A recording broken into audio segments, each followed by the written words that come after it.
В этом году будет сдан в эксплуатацию последний многоэтажный жилой дом в новом микрорайоне, построенном на месте бывшей текстильной фабрики. Работы здесь выходят на финишную прямую, а это означает, что совсем скоро счастливые обладатели нового жилья заселятся в свои квартиры. План строительства реализуется согласно установленным срокам, нет недостатка и в материалах. К реализации проекта приступили в 2024 году. 3 пятиэтажных 75-квартирных корпуса уже введены в эксплуатацию и заселены. Благоустроенная прилегающая к домам территория двор обустроен в полном соответствии с нормами. А это детские площадки, зоны отдыха, места для парковки автотранспорта. В настоящее время продолжается строительство 4-го 75-квартирного дома. Он разделен на 2 части.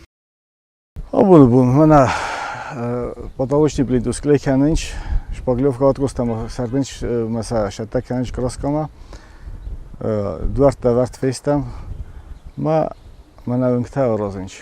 Мана ерен моджа бозодженис, обоис канчесте подеста карума бошатта канчеста, сохуржестеса, ламинал севаджест, отделочный косложи бозобис инохосей.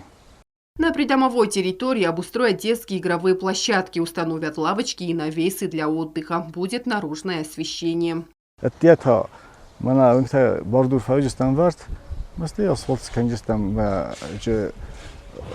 Площадка для отдыха есть, свалатан позам площадка. Оштакена шикави удуна уифагнам ялшдар материалдарнан есть, манам кусайдар шосха оштака яснам есть. Объект построен в рамках реализации инвестиционной программы содействия социально-экономическому развитию Республики Южная Осетия. Работы в качестве генподрядчика выполняет строительная компания «Престиж». Квартиры с большой площадью и удобной планировкой. Преобладают в новом комплексе двухкомнатные квартиры. Их всего 40. Есть также 20 однокомнатных, 10 трехкомнатных и 5 четырехкомнатных квартир площадью 107 квадратных метров. Предусмотрены все бытовые условия. Дом будет сдан под ключ к концу года. Анжела Кукоева, Регина Черткоева, Рауль Кочев. Информационный выпуск сегодня.